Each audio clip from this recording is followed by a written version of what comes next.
Unmute yourself. No. You're on mute. Right now. We're still on the phone. You can hang the phone up. You should be able to unmute yourself. But before you hang the phone up, unmute yourself on your computer. Okay.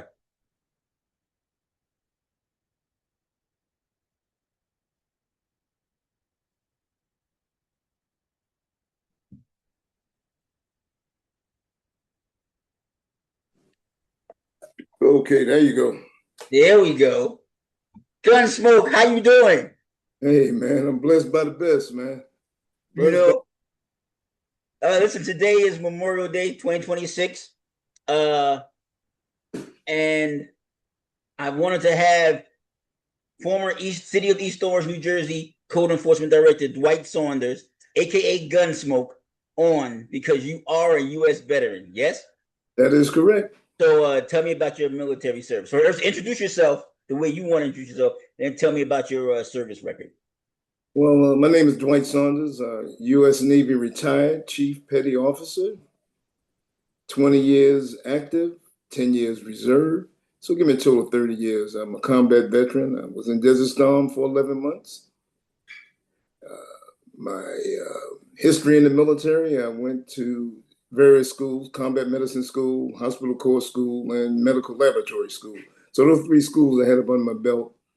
And once I finished those schools, I got sent to 1st Marine Division, where I was hanging out with the Marines, medical support for the Marines. 1st Battalion, 1st FSSG, that's been a long time ago, 1st Service Support Group. Yeah. And from there, I left there and I went to lab school up in Oakland, California, because I was stationed out at Camp Pendleton, California. Mm-hmm. And I left there after lab school. They sent me to the USS Samuel Gompers, which was a destroyer tender. I spent 9 months on that as the lab tech on the boat. Mm-hmm. Left there after 9 months, and they sent me to Okinawa, Japan, 3rd Marine Division, where I spent a year on Okinawa with 3rd Combat Engineering Battalion. Left there after that year, came back and spent a little time at Lakehurst Naval Air Station Dispensary running the lab there. For 2 years, left there, went to Newark, 970 Broad Street, Military Interest Processing Station. I worked there for 3 years, and then left there and went to 2nd Marine Division, Camp Lejeune, North Carolina, where I did the rest of my time until after Desert Storm. They transferred me to 4th Marine Division out of Brooklyn, New York, where I worked on INI staff, going on certain missions with the DEA out in Honduras, Costa Rica, Colombia, places like that, chasing drug runners. And but I was medical support for them. I was medical support. Mm-hmm. Then left there and wound up, at the 4th Marine Division. Like I said, retired out of 4th Marine Division. Mm-hmm. And came to East Orange, where I was teaching school. I was teaching medical programs. Matter of fact, I wrote my undergrad degree, let me tell you that, is in curriculum development. Mm-hmm. Okay, so I wrote all the medical programs for the National Health Career Association. Medical assistant, phlebotomy, EKG, building code, and pharmacy. And did that for about 4 years, along with teaching free classes in East Orange to the residents. And then they convinced me to run for city council. Mm-hmm. Ran for city council in... What year was that? That was 1998. Okay. When I got elected. I started running in 1997. Got elected to city council. And that was the beginning of my political journey. You went from soldier to politician. How did that feel? We always hear about the difference between soldiers and politicians. Well, let me just say this here. When I got out to service, I worked at the Blood Center of New Jersey in the medical blood banking processing section. And I looked at the community I was living in, and I was living up on Munn at the time, 33 South Munn. Crime in that on that area was off the chain. You know, people was complaining. You know, and I said, well, let me get out and see what I can do. You know, and that's what motivated me really to run. You know, try to bring the community together. You know, and which I did. Them 4 years I did. I said I'd be their voice, represent their will, fulfill their needs and their minds, and I lived to it. And I saw the problems in the Fourth Ward with the abandoned properties, the drugs and the crime and everything else, you know, that was going on. Mm-hmm. So I decided to, you know, run for office. And at that time, I went to police academy and winded up in federal police department in the Veterans Affairs. And I worked there for 7 years, and then I went to the Department of Defense Police. You know, so I worked in those two agencies as a police officer. Auxiliary police in East Orange. You know, at the time I was, you know, working in the Blood Center of New Jersey. But so I did that, and I wanted to make a difference in my community. So what I did was, when I got elected, I used to have fire department, police department, animal control, public works come out of City Hall with me and go to the teen streets where we cleaned up all those abandoned properties. The garbage back there was almost, it was just horrific. Got them to clean up all that garbage, and I was moving, you know, through the Fourth Ward just like that. And when I left with all those agencies coming with me. So it was effective, and I was getting calls from people all over the city. Councilman Saunders, can you help me in my ward? And I would go in their ward and I would help them, but I get a lot of flashback from the city council people in that ward. I'm saying this is one city. It's not about me. People need help. If they call me, I'm gonna help them. They would get territorial on you, huh? Yeah. I'm smiling because that sounds about right for the East Orange that I knew. The time frame we're talking, you said 1998. That was when Mayor Robert Bowser was still mayor, right? And I remember the council members, some of the council members back then. And because I think I started covering East Orange about maybe 2000, 2001, 2002, I'm not sure. But yes, when I saw up and coming Ted Green, and he was doing something like what you're doing, going around, just helping where it was. And then council members going to me, why are you giving him so much? Why are you giving him coverage? Why are you doing? You know, and I'm sitting there going, wherever I go, he's there. And so that's like with you, wherever you go, wherever people was in need, you would go there. And then people would go, why are you doing that? And that territorial thing, I think that's one of the problems with us. And I mean, Black people, Black Americans descended from the Black Africans who were enslaved, tortured, robbed of their freedom and sent here, you know, didn't come here of their own volition. It's not an immigrant thing. It's something different. But I think among us in our community, especially even when we're in charge, especially, we got this territorial thing, right? We, like you said, you know, don't come on. You came here, you didn't ask. Well, your people asked me to come, right? They should be asking you, because that's really the thing, correct? Absolutely. But, you know, I didn't care about that. You know, it was about the people with me, you know. And when I was in the Fourth Ward as their councilman, those 12,500 people in that ward I was their leader. I looked at it like a military organization. I said, these are the people that need help, and I'm going to lead them through the fire. You know, and that's what I did, you know, and it got to a point, because I got elected when Bob Bowser got elected. We was on different sides, but, you know, he won the mayoralship, I won the council, you know. So at first I was working with Bob, you know, you know, and then when he stopped me from doing what I was doing, after about 2 years in, he stopped me, period, from taking, you know, all these agencies out and working on the problems in my community. So that's and I want to be clear. We talk about separation of powers, what the council can do, because the council, you're a legislator. It's like the Congress in the federal government, and the mayor is like the president, is like the executive branch, right? So the executive branch or the mayor's office controls all those different departments that you were bringing together to take them out there. So if the mayor says don't cooperate with the council, then they can't cooperate because they work for the mayor. Yes. That is correct. That is correct. And basically that's what happened, because I guess I was getting too much press because I was always in the newspapers, you know. And I guess, you know, maybe I was a threat to them. You know, that's what I think, you know. I was getting too popular too quick, you know. So that was my feeling, And listen, I tend to agree. Once again, to me, that's the territorial thing. That's the political thing, right? Because we talk about politics, and as we just saw with this recent Supreme Court decision about limiting voting rights act, saying you can't use race as a determination when drawing districts. The interesting thing to me about that is that I'm very critical. I believe in, you said you thought of yourself as a leader. I always ask people, what is a leader and what does leadership mean to them? Because I think that lack of good leadership has hurt the Black community for a long, long time.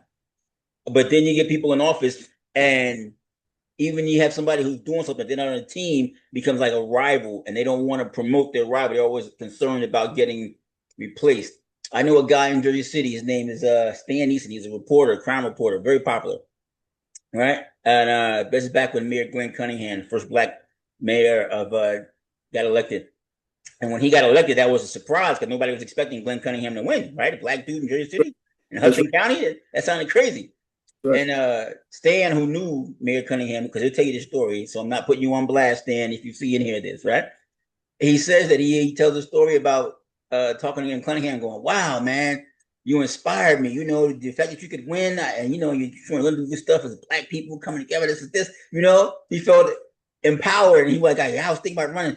And he says that it crushed his heart when Glenn Cunningham said, "If you run, then I'll to you as a threat." And he's going, "What? I thought we was cool. I thought we was on and whatever." And yet he's going, if you jump into the arena to do the good things, to do something good, to help, and to want to get involved and help, that would automatically put him on the side of the enemy. I mean, it seems to me like there's too much of that in our community, and that's one of the things that hampers us. So, these all Black districts, I'm not saying it's a good thing, but we need to check ourselves, especially if we're going to be fighting for the rights. If we're going to get it back and fight to get them back, we need to do things differently going forward. But what do you think about that? The fact that I could have been, and he had supported Cunningham, right? He said he supported him. He had been out there doing everything for him, and then he's a newspaper guy too, crime reporter. And so he was supporting him. And the minute he says, like, well, I'm thinking about running, it was like, oh, you're an enemy now. He's like, you would be my enemy if you ever tried to run for office. Does that sound normal or natural or understandable to you? Well, I think that's normal in politics in East Orange, because if you run against the party, you're an enemy, it's not about leadership, man. Leadership is the vision to the future. We all know that. If you have no leadership, you have no future. But I could talk about the politics in East Orange, because if you run against the party, then you become an enemy. As long as you're with the party, you're the friend. You'll do what the master say do. And I'm not doing what the master say do. I'm gonna be my own man. I'm gonna put on my own pants. That's why when I didn't get reappointed as director, I wasn't mad about that, because I never asked the party for a job like all these other councilmen. So they got a job with the county. This is the reason why they own the city council. And if they go against the party, they lose that job and they lose their council seat. Listen, you jumping ahead a little bit, because you were talking about getting elected in 1998. So about 2002, I guess you stopped being a council. I don't know if you didn't run for re-election, but you're talking about later on when you got appointed to be code enforcement director by the new mayor after Bowser, which was Lester Taylor, and he appointed you to be code enforcement director for the city after that. During his administration, and that's when you and I met, when you were doing code enforcement. You got appointed, but you brought up some very interesting things and what you were saying about the county, and you talking about the master. Because listen, I want to say this, right? Because when I was working for the Warrals and covering, because they're also Republicans, but I also told them I'm never going to do anything to get them sued. But right now it's just me, right? So I want to say what I've heard, and I've heard over the years, because you mentioned it. You mentioned these elected officials in these municipalities, these stores included, that have county jobs with Essex County, and that being an employee of Essex County kind of puts you in the debt of the county and the larger Democratic machine, and the Essex County Executive and the Essex County Democratic Committee, and And you know, so if you work for them, then you literally work for them. You may have been elected by the people, but you work for them if you take a job with the county. And then you mentioned the master. And once again, as descendants of Black Americans who are descendants from Black Africans who were enslaved against their wills and brought here against their wills, that means something. That plantation stuff means something to them.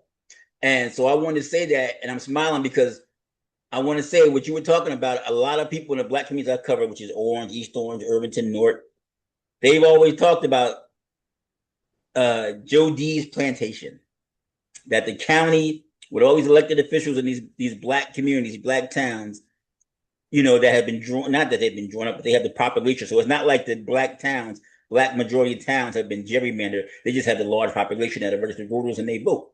And so that's why they're in control. It's a numbers game. But they were saying once they got that county job, they work for Joe D. And they call that Joe D's plantation because there seem to be so many Black elected officials who actually work for the county. And working for the county, like you just mentioned, you work for Joe D. And so Joe D is the county exec. And I'm not saying he's a bad guy. I think Joe D is a good dude. That's from what I've heard. But once again, if we talk about power dynamics, this is your job. I have control of your job, your livelihood. If you go against what we want, I'll take your job from you. And a lot of times, you know, the rumor, and this is all allegedly, I'm going to say allegedly, you know, but the whole, you know, the colloquial name of Joe D's plantation being the county, that's not alleged. I've heard that many times, although some people don't want to say that because they're scared of the whole master slave dynamic that you mentioned. But to me, what you just said, that's why I'm smiling. That's what I'm talking about, right? Have you ever heard that the county is Joe D's plantation? Well, I heard it and I lived it. You know, I'll tell you a little story. After 2002, the reason why I didn't run for my council seat because I ran for mayor, and had a strong campaign going. Believe it or not, I mean, really, I had 4 events at the Richfield Regency in Verona, and bringing the seniors in, bussing them in, giving my speeches. You know, I was really moving in the polls. You know, and I had my line set up. I was running a Senate candidate all the way down. I ran a full slate. Then the county threw some stuff in the game. You know, when it came time to ballot position, you know, we had to draw. So we drew positions. That's fine. I don't care if I was on line Z, as long as me and my team was together. Right. They split my team up on the ballot. So my team of lawyers, we went to court. The judge in Superior Court in Newark ruled in my favor that my people need to be balloted together, all on the same line. The county appealed it. They sent it down to the appellate division in Trenton. While they was making a decision down there, Senator Cody calls me. And he said to me, he says, Dwight, I see you hedging your bets. And I said, you know, what you mean I'm hedging my bets? Prior to him saying that, he said, remember what I did for you. And I said, Senator, what did you do for me? He said, you know, you got that county police job down in Newark. I said, number one, Senator, I was number 1 on the list. I'm a 20-year veteran. I was on top of the list. So you didn't give me anything. If Fontoura didn't hire me, somebody else would have. Because I was number 1 on the list. So don't give me that crap. Oh, you're hedging your bets, huh? And then, you know, that was the end of the conversation. The results come back in Trenton, where the appellate division sent it back to the judge who voted in my case, voted for it, overturned his own decision. That's when I knew I lost the race. So I want to just once again, just for frame of reference, you know, the Cody you're mentioning is former state senator and state senate president Dick Cody, Richard Dick Cody. He recently passed away. Irishman, right? Good Irishman. Powerful figure in New Jersey politics. I would say state politics and national politics, if you ask me, because you know Jersey is very important. And then you mentioned Cody, and then you also mentioned who's his name? Oh, Fontoura, and that was former Essex County Sheriff Armando Fontoura. You know, for years I thought he was Italian. I didn't realize he was Portuguese, but that makes sense because the Ironbound down there in Newark was a Portuguese stronghold, so that would make sense. That's right. That he would that they would have representation, and that was Armando Fontoura. And you mentioned before that you were under with Frontora, you were doing. I can't remember the name you call it, but but you were doing that, right? Auxiliary, police auxiliary. And I was But doing, I was county police. This is when I was just getting ready to go to the county. I mean, go to I went to police academy, but yeah, I was working for the county police in Newark as a recruit. I was a recruit. Oh, okay. Right. All right. And so you experienced it firsthand, the whole political thing, and that's how it goes. He said the judge who who ruled in your favor the first time, after the appeal, they sent it back. He rules against it. And and I don't know if it's any relation, but the judge's name was Cody. Spelled the same way. Same way. I don't know if there's any relation, but Well, I want you to. You also said a whole lot of things, so I want you to explain why it is so important if you're running an entire slate, that if you can get the slate together on one ticket, and you say a slate, you mean you got a guy running for mayor, guy running for council, and guy running for Senate. whatever elected office or open in that election, you got somebody running all of them. That's what was a full slate. Full And so slate. why is that important to have everybody together? Because of how voters tend to vote. Right. Well, I mean, when you got a full slate, that opens you up to more votes because each individual is going to bring some votes with them. So you can't beat the party line without a full slate because they run the full slate. So you want to have somebody right next to their man, good or bad. But at least I know that spot is not going to get a free ride like some mayors got free rides in the past couple of years. So it's not going to be a free ride. They're going to have to work. They're going to have to work. And I made them work and I made them spend money. And every time I ran for office and I ran for freehold and assembly and all that, I ran and I got calls of why Dwight Saunders making me spend money. Not a point of making them spend money. It's doing the people's work. You want to do the people's work. I mean, I'm not going to leave this world rich or anything like that, but I will leave this where people will say Dwight Saunders did what he said he was going to do. I'm glad you said that because once again, there's so many things you just said. But the whole idea of doing the people's work, because one of the things among us again is that once people get elected, we talk about Jody's plantation and going to work for the county. Because there's people who had, I guess, what they thought were okay jobs, but when they got elected, they left those jobs and took those county jobs. So it's like getting elected got you that county job, and they went right to it. Because I guess the money and the benefit must be better. Plus, you get a pension for being elected.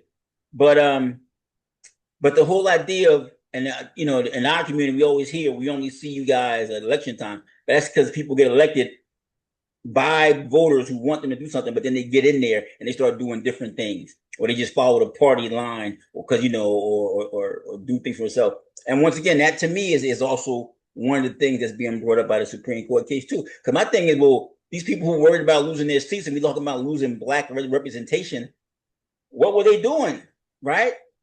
And also, they know how they should know. You've been elected. You should know how everything the system works and how gerrymandering works and how it works. If you know there's a threat to your position or your representation, you should do something to defend yourself. Am I wrong? You're not wrong. I look at it like this here. A lot of politicians, a lot of elected officials, they're not going to buck the system because they're afraid of being, someone, they're putting up someone against them to run against their seat. That's not why you was elected. You elected to serve the people. If you're doing your job as an elected official, you don't have to worry about whether the party is going to pick you up or not. Because the people that put you in office. I don't care what nobody say. If you're doing your job and you're effective, people will put you in office. Yep, and your people know that you're doing your job. I believe in that because I knew North Ward Councilman David Lyons in Irvington. And David Lyons was the he was the opposition. He was considered the enemy by the powers that be, Team Irvington and D Block being those guys. But Dave kept getting elected. They worked hard to try to get Dave out of there because they wanted to have the entire council. But the North Ward, Dave's neighbors, constituents, taxpayers, whatever, they kept voting Dave in time to time. He just kept turning up. But that goes back to what you said. If your people know that you're doing your job, then they're going to do it. That also goes to, I believe, with Senator Ron Rice, former Newark police officer who ran for state senator. Because when I was covering Irvington and East Orange for the World, I remember when once I realized Bilal Beasley like the boss of Irvington and in Essex County, and that the Black Muslims are very strong and organized politically and socially in Essex County and in New Jersey, really. That once I Bilal, who was a councilman, was going to run for uh Ron Rice's seat, I'm thinking this is done. It's a wrap because he was so strong, and I was new to covering the Irvington. I'm saying it's a wrap. He's that strong. He's probably going to win. But even though Bilal got the Irvington vote and maybe some of the North vote, all the other areas, Belleville, surrounding towns, the towns where they up here where the white people are, they knew that Ron did his job and they voted for Ron. So even though he had a very strong challenger, he got back in and he kept getting back in because to me, he did his job. And so I tend to agree with you. Yeah. But the problem is we get people who are in there and they don't do their jobs, but then they keep getting reelected again too. Because they're puppets. Because the line controls everything. That's why I'm so glad that when Senator Kim ran, he was able to get the courts to overturn that Line A stuff. Now you have to put, everybody got a position on the same line. If you're running for mayor, all the mayor's there. So if you're running for council, all the council. So it makes it even. You have a chance of winning. But when the party controls everything, you can't win. You can fight hard, but they're not going to allow you to win. Very few people beat the line. In East Orange, Bob Bowser beat the line in East Orange, but it hasn't been nobody else that ever beat the line. That was the interesting thing to me because you two things really. Because first of all, you talked about why it's important to have a line, and just like I say, Joe D's plantation was colloquial, which means people would just word of mouth on the street among people who was involved in politics. Said, "Oh, that's the plan." Joe D's plantation, all the Black people, elected officials work there. The whole idea of Line A all the way in New Jersey, especially the New Jersey, because you want the Democratic Party, but the powers that be, and I say the powers that be, because New Jersey is a blue state, it's Democrat, right? Everybody wants Line A, right? And then in Essex County and Newark and all these places, Hudson County, it's always Line A because it's easy. It's right to the top. It's everybody together. All you got to do is go to the voting booth and go down the list, and you're done, right? As opposed to, like you said, they split yours up and put everybody everywhere. So anybody looking for your slate would have to look and see. And once again, that goes to how voter behavior is, right? Proven voter behavior. Most voters, unless they're motivated, they ain't going to look. When they're all together, you're all together with a slate. It makes it easier for the voters to vote who they want, as opposed to having them standing there looking around. And Line A used to be the thing, right?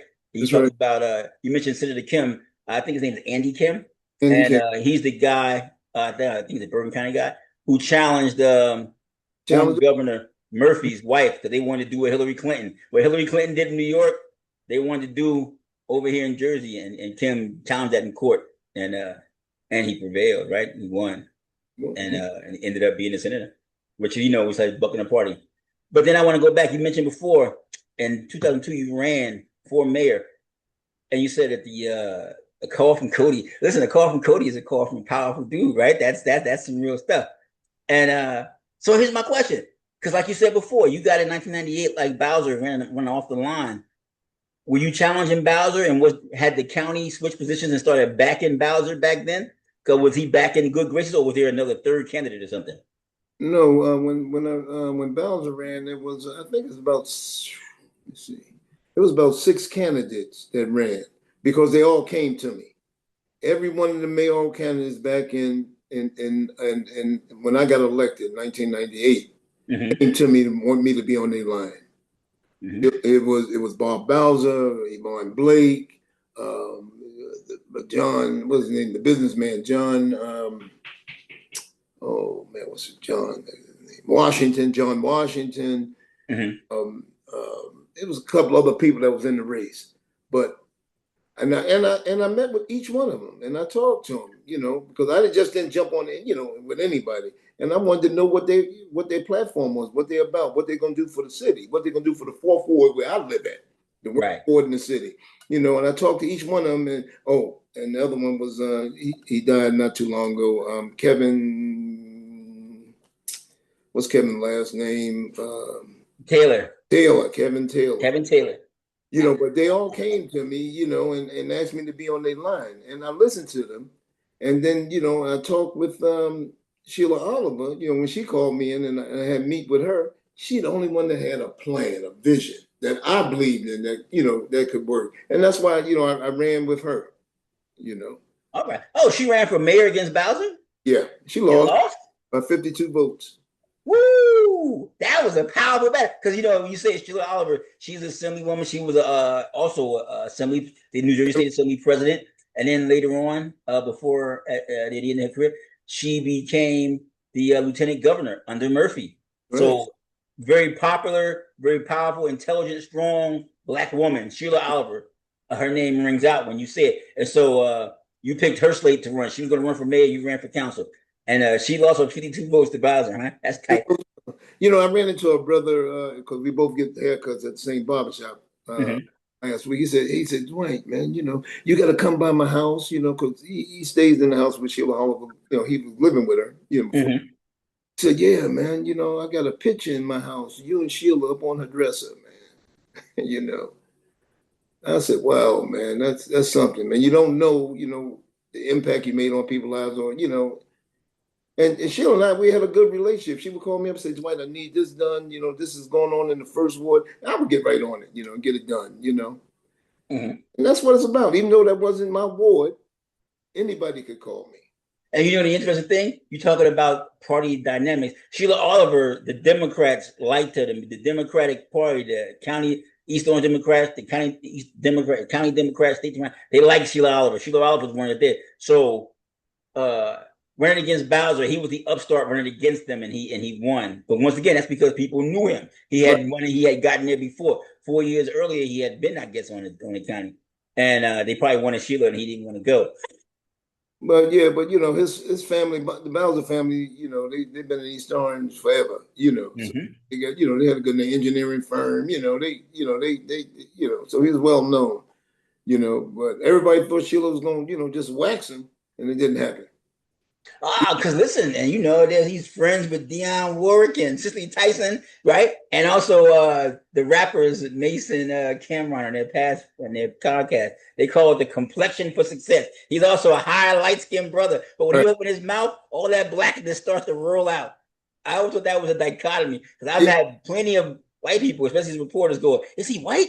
And I'm going, "Let him talk to you, and you'll see." I know when I was campaigning back then, I used to knock on people's doors. They said, well, I'm voting for the white man. They all thought Bob was white.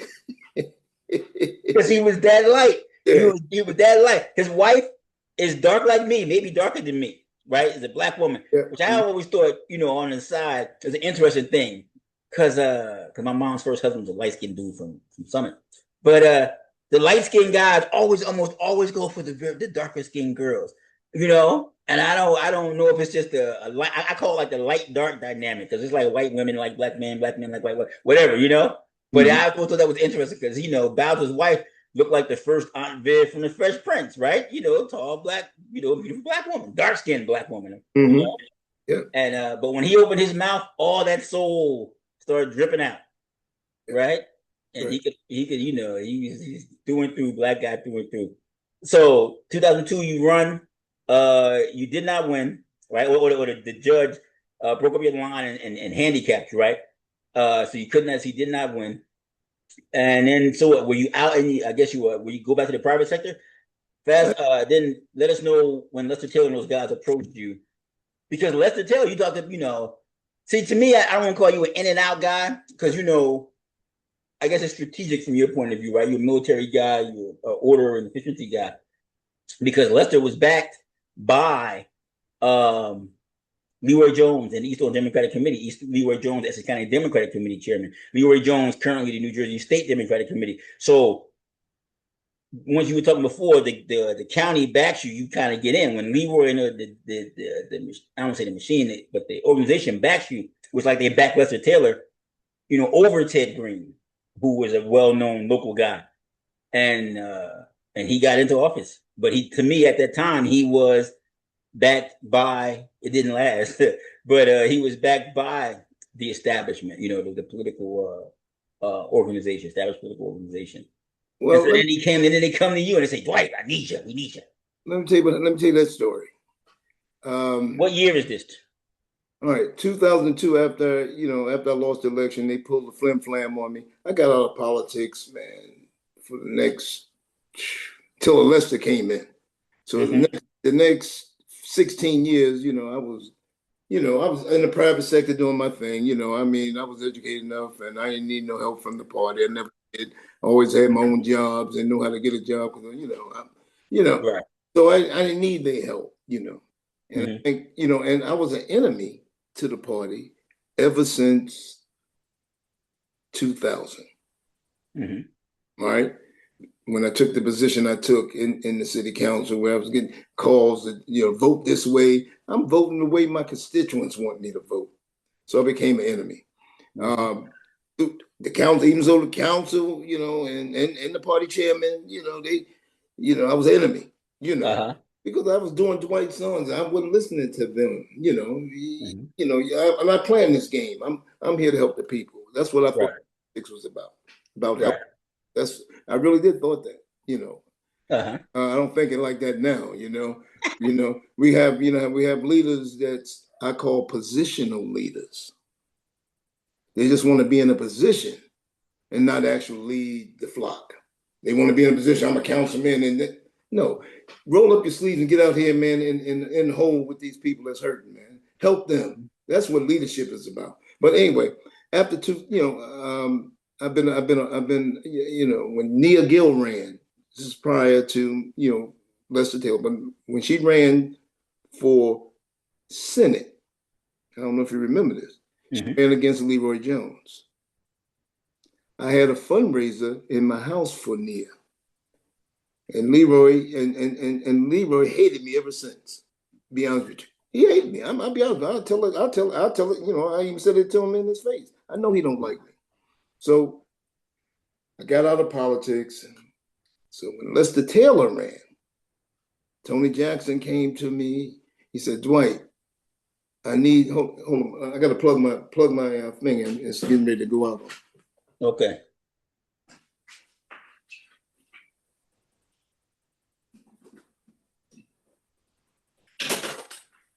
Yeah, so I'll give you a little background while Dwight does his technical maintenance. Lester Taylor was the mayor of East Orange for about 4 years. And Tony Jackson is currently, I believe, I'm not sure if he's with the county still or if he's in the City Hall with Mayor East Orange, current East Orange Mayor Ted Green, who was former Third Ward Councilman Ted Green. I like Ted Green. I always like Ted, right? He's that one money by nature too. He's on their first album. They shot him out. He's hip hop. And he's also a kung fu master, the Green School of Martial Arts over there on Rhode Island Avenue. Right? I call him the Green Dragon, but he doesn't like that. He likes the fighting councilman. But you could have been a fighting councilman too, Dwight. Well, you actually were. But I'm sorry, but now that you all plugged in, pick up where you left off. You were saying Tony Jackson. I got called to a meeting. Tony Jackson came to me and said, Dwight, man, we need to raise $300,000. He says, I'm gonna call you to a meeting up in South Orange, with Leroy Jones. And I said, okay. I went up there just a little. I said, man, Tony, man, I've been out of politics, man, for 15, 16 years, man. I can't raise that kind of money, I don't think. But I went to the meeting, sat up there in the little diner up there, and we talked. And he was talking about how much money they need to get Lester elected. He's polling at 1% and stuff like this here, just talking politics. So I'm sitting back listening. I said, well, I'll see what I can do. That's how I got drawn back in. So once I raised quite a few dollars for, anywhere between $200,000 and $300,000 for Lester Taylor. Check you out. You got the connects, huh? All right. So I raised a lot of money for the Democratic Party, period, when I was, when I was the director. But so I raised that, and I started, campaigning with Lester. I talked with him. I liked that. I like this vision. He wasn't from East Orange, like I'm not from East Orange, so we, he was like, outsider to them. How can an outsider be on the ballot? Everything's like, if you ain't from here, you can't be elected here. That's the mentality in East Orange. So, but he got elected, And when he was, he asked me to be on his transition team. So I was on his transition team, and I was looking at property maintenance, on the transition. And then he asked for resumes from all the people that wanted the job. I had to give him a resume too. It wasn't like you got a job. It wasn't guaranteed. I had to. My resume speaks for itself. Mm-hmm. Way I look at it. And he asked me, not him, but Stephanie Bush Basket. I don't know if you know her. I remember her. She was she became the BA, I believe. Right, BA in Bridgeton. She was a BA in Irvington, the BA in East Orange. So she moved around. Mm-hmm. But she interviewed me, and she asked me, in property maintenance, what is your vision? And I told her, I'm going to make East Orange like it was in 1967, the cleanest city in the world, in the United States, I said. And I think that's what won that position for me, because East Orange back then was really dirty, in 2014. It was the city was filthy. Everything was out of control in property maintenance, So I said, I want to fix that problem, and which I did the 4 years I was there. So I got Lester, Lester got elected, came on board with his team. And for 4 years, I worked in property maintenance. And when I first got there, the department was in disarray. Nobody was speaking to nobody. The customer service was none, so the first month I evaluated everything, I'm sitting in there and I'm looking around, I'm looking through books, I'm evaluating. Okay, and I see the problems. I said, now, after that month, I got to fix these problems. And that's what I did. I made the people want to come to work. Before they didn't want to come to work, or if somebody's at the desk, they wouldn't even look up, and say, can I help you? But I came in with the attitude of, look, this is one department. We're going to work together. We're going to get the job done. We're going to be the best department in the city, And all this, just telling people you appreciate them. That's all they want. Nobody was telling them I appreciate you, for the hard work you're doing. First thing I put a board up. I had a customer service of the month award, and I just changed things around. Made them start, feeling good about themselves, coming to work, and fighting for them.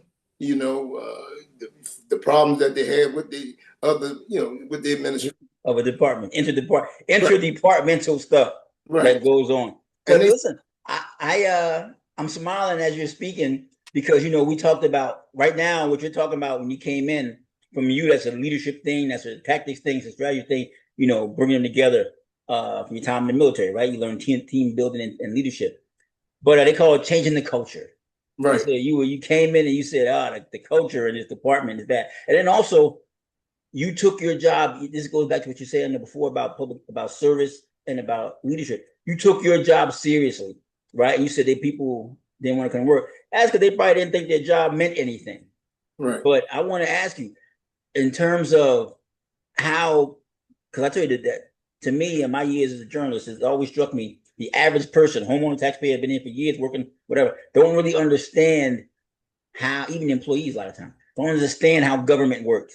And how cities work, and then how budgets work, and how deficits mount and become. Because they go, oh, how did that happen? Like it happened out of a miracle. Oh, it's just magical. That's not magic. That happens. So I want you to explain why code enforcement in particular, but each department, there's a reason why those departments exist, and they are important. They're all important, yes. And the people who are doing those jobs don't think they're doing an important, valuable job. To me, that's part of the problem. Well, I think the biggest problem for me when I was there, from being on the inside, being able to see, and I was on both sides of the fence. I was a council person on that, a legislator on that side, then I became a director on the opposite side. You understand? But it's about accountability. Holding folks accountable, number one. Number two, because people wasn't doing their jobs. Mm-hmm. And municipal workers are the most laziest people I've ever seen. Lazier than post office workers. And when I came in, I believe, I think you? Yeah, I think you did an article when I first came in with my 6 code enforcement officers. You did an article with me and my 6 code enforcement officers. I had a long black coat on the hat or something like that, you know. Yeah. Oh, because I want to say that again. Because like you said, to me, it was like from the movie The Untouchables, when Elliot Ness had to bring in his own task force. When you came in, you said, I'm getting some guys. My guys. I don't know if you promoted them from within or you brought them with you from outside, but you got your guys, correct? You brought your guys. That's correct. And what I seen in property maintenance was that they was poorly trained. People didn't know their jobs. So what I did, I came in and I looked at the books and I said, wow, all this money sitting out here and nobody's going after that money that's owed to the city. You know, code enforcement, all these violations, nobody's going to court to figure it out, you know, and hold these people accountable, hold these landlords and tenants accountable. Nobody was doing that, you know, and the property owners accountable. You know, so what I first did, I came in, I did the shock and awe thing. I came in hard, you know, hard landing, you know. I read the charter, and I said, oh, this is in the charter. They can't have all this stuff in their windows. I sent everybody a notice, you know, they had 30 days to clear it out. You know, so I came in hard, you know, I went to businesses, clean up your act, or we're gonna pull your licenses and cited the violations. So people knew I was serious when I came in. Mm-hmm. So I looked at property maintenance and I said, wow, you know, you got the building division, you got the code enforcement, and you got the administrator. I had 3 divisions in there. So I said, wow, I looked at each one of them, you know, and I looked at the building. I said, well, look at all these fines that the and violations that the building department cited, and nobody's going after that. Thanks. You know, nobody's going. I'm like, well, it's just money sitting here. You know, money sitting here, and nobody's going after. So I put things in place. You know, I said, you know, the people I brought in for admin, because I brought in about maybe 20 people. You know, different people. I had to get rid of some of them old people. I didn't get rid of them. Nobody lost their job, but I brought in my people and I said, this is the direction I want to go, and made them fall in line. That's how that's how I did it. Not, just brought people in and says, look, this is how we're going to do business from now on. And we started doing that, even with code enforcement. I held them accountable. We go out and I go out and field with them. We'll walk the area. Because we'll walk the area, look at the violation. If I go out of City Hall and I see a violation, I will call every one of my code enforcement, all 10 of them, to my area where I'm at. And then we will do the whole area that day, do the whole area. Mm-hmm. And I made them start doing their job because they know if I go to an area and I see something, everybody's coming to where I'm at. So I held them accountable. And I want to pause because you're right. If one person is getting away with it, human nature is, well, if he ain't got to do it, well, I got to do it. And so they'll probably all try to do it, right? Because they're going, because people get resentful. Why I got to do what this guy don't got to do, right? So if you catch one, you're going, oh, this will probably be a trend, right? Am I wrong? No, you're not. And one of the things that I did also was with the code enforcement guys was when I got there, they was doing like maybe 4 or 5 inspections a day. Mm-hmm. I had them doing 20 inspections a day, housing inspection, where they go in, C of H's and all that. And they had to do 10 extra inspections, going around the community while they drive and picking up violations. They had to bring in 10 more. So the 20 that they already scheduled to do, I said, I know if you drive from Munn to Central Avenue to a violation, there's a violation in between. And somebody got garbage out there on the streets, the grass overgrown. So I got them thinking more. I turned it into a business, to be honest with you. And it wasn't making money. It was making money. It was making millions of dollars, but it wasn't penalizing people. Just people had violations and they didn't care. They didn't care, because nobody checked them. And listen, that's the biggest thing to me, the enforcement part of code enforcement. Like you said, what good is making a violation if nobody's going to pay it, right? What good is citing somebody and they go, ain't nobody going to follow up on this. I can get it. I remember you one of the cases where you had to go to court, because people, once again, they, you came in, it took you for a joke, right? They thought it was the same old, and you had to haul them into court. And then once they get in court, it's actually against their best interest to be in court because they can tack on more and more fines. You start hitting them every day. Every day you're not in compliance, you owe me some more money. Right? As opposed to just doing what you need to do normally, right? Because I mean, it's not like you're asking them to be go above. You're saying this is what it's supposed to be. Just do what you're supposed to do. Like you had to get the employees to do your job. And that's the way, I led, the department.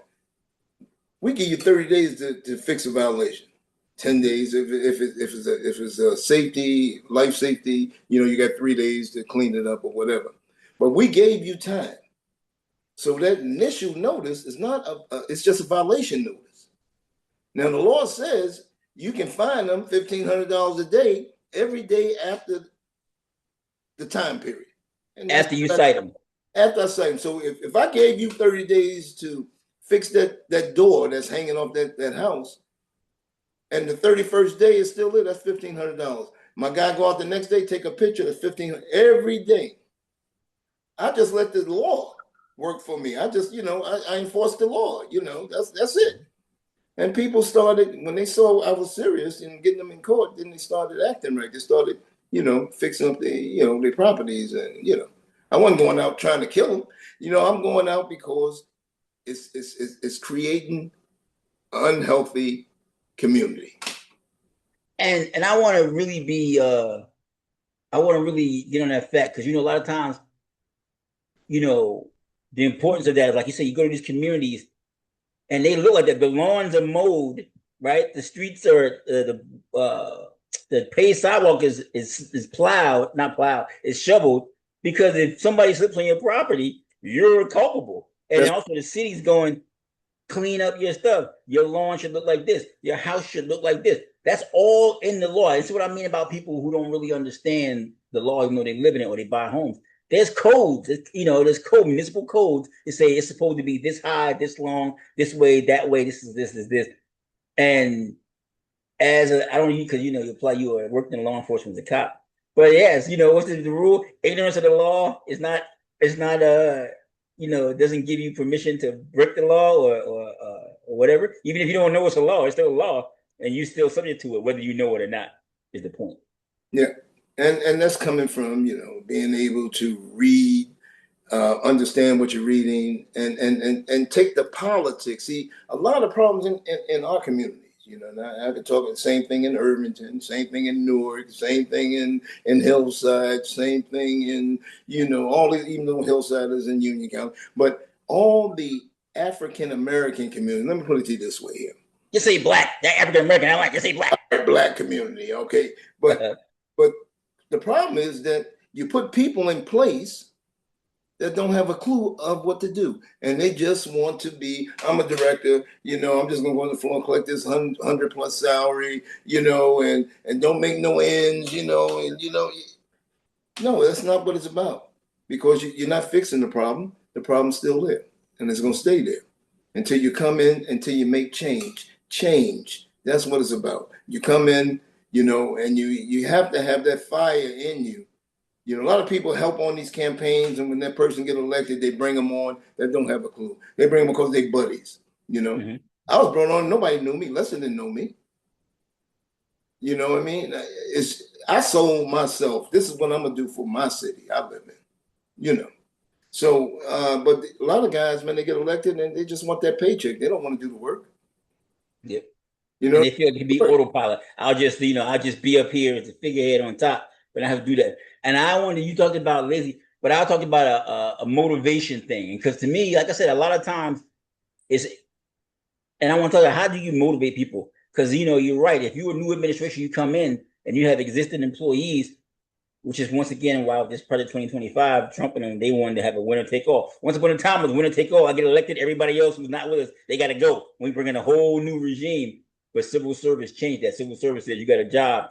Just because the politics change don't mean you lose your job. So you got these civil service employees who are long-term city employees protected by civil service, but a new regime comes in, and now you got to win them over to get accomplished due, or you're going to have friction or in the continuation of problems, and they can drag you down. I mean, to me, that's what happened to Barbara Rowan in Hillside. She came in, and Hillside was full of Charlotte those people, right? Charlotte was still here too. Right. And if you can't win them over or get them on side, like you said, unify them and get them motivated, then they'll, next they turn around and and they're protesting outside your house like they did the Barbara one, right? Get you up out, even though you got legitimately elected because you won, right? And so, in terms of motivating those lazy employees you mentioned, how do you do that? What's the best way you think of suggestion? You come in with your vision. I came in with a vision. My vision, and I sat down with all of them, had office meetings, explaining the vision, tell them where I want to go, where we should take this department into this new administration, and let's be the best. Yeah, it's all about communication. It's all about fighting for your people. Let them know that, look, I'm gonna be here for you. I'm gonna be here, and help you, guide you, and fight for you to get more money when it's time to get more money when the budget comes in. But this is what y'all got to do. Y'all got to work. We all got to work, and we got to work as a team cohesively. And they believed in my vision, and my vision was to make East Orange one of the best places in the United States, and they believed in that. But I once read someplace where somebody was going, well, how can somebody who's not notable or has not known, well known or whatever, how can you make a name for yourself? Is this? And one of the suggestions was you find something, even if it's a job that people think is insignificant and frivolous, but you make it into something that's not insignificant and not frivolous, right? It could just be the most inane job or whatever, but it's how you do that job once you get that job that you could actually turn something that everybody thought was nothing into something, and that's a way to stand out and also to get known for things. Because I believe that's a part of a motivation problem too. If people think that what they do doesn't matter one way or another, why work hard, right? It's not going to benefit me. It ain't hurting nobody. I just sit here and drink my coffee, right? That's my personal belief. I mean, what about you? I mean, what do you think about that? The whole idea that if people people believe they're doing something important, they'll try harder. Well, one of the things I believe in myself. Mm-hmm. I know in my mind this is what I want to do, and I had to tell myself, how can I bring all this together? Most of my time was spent out of City Hall. I would go in City Hall after 6, 7 o'clock and do my paperwork and get out of there 10, 10:30, 11 o'clock at night. Because what I did, I was out on the streets with my inspectors. Leading by example?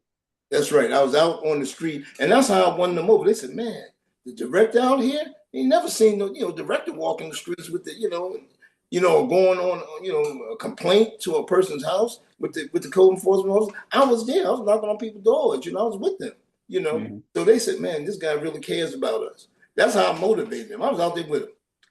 Is that a military thing or just a personal against me? Because I want to tell people, because they're going to probably hear me call you Gunsmoke, but I want to explain where that came from. Because there used to be a TV show, a Western called Gunsmoke. But I call you that because you mentioned when I first met you, got appointed. When you came in, with the black jacket, you had the hat on, your fedora, and the whole vibe was there's a new sheriff in town, right? And and some people would say that, and it's just just talk. But yeah, I got the vibe that it was serious. There's a new sheriff in town, right?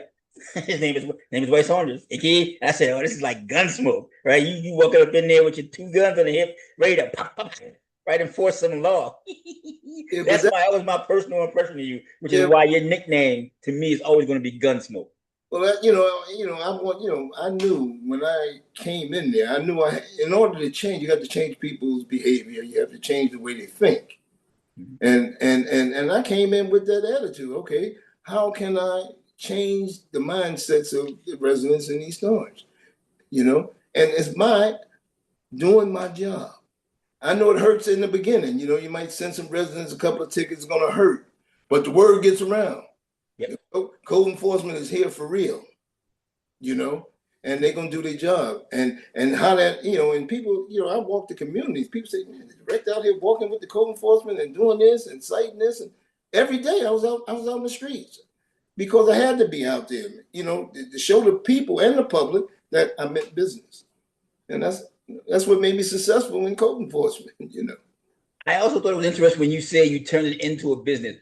What do you mean? Because people might think people may not understand what you mean, but in terms of government and how government runs and how people approach the job, you say you turned it into a business.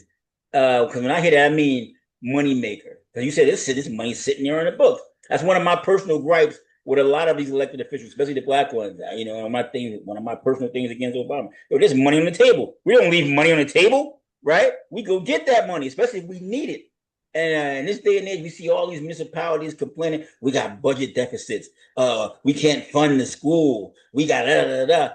And to me, when I hear that, I think they got code enforcement issues. Mm-hmm. There's money all around. And then also this bad politics of giving out these deals to these developers with 30-year tax abatements where they can collect rents. And these rents are high now, but the city's getting none of that money. That's right.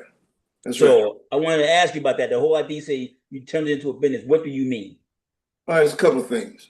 First of all, you know, the money that's sitting there because nobody was doing their job.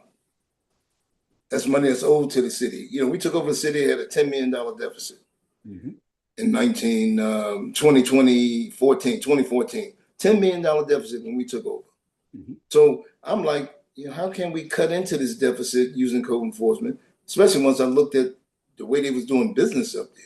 You know, people coming in, they paying for C of H's, they paying for CFCs. What is that when you say, explain what those acronyms are? CFH, CFC, what is that? Okay, certificate of habitability. Like when a person, you know, rents an apartment, you got to go out and get inspected. So you get $125 for that.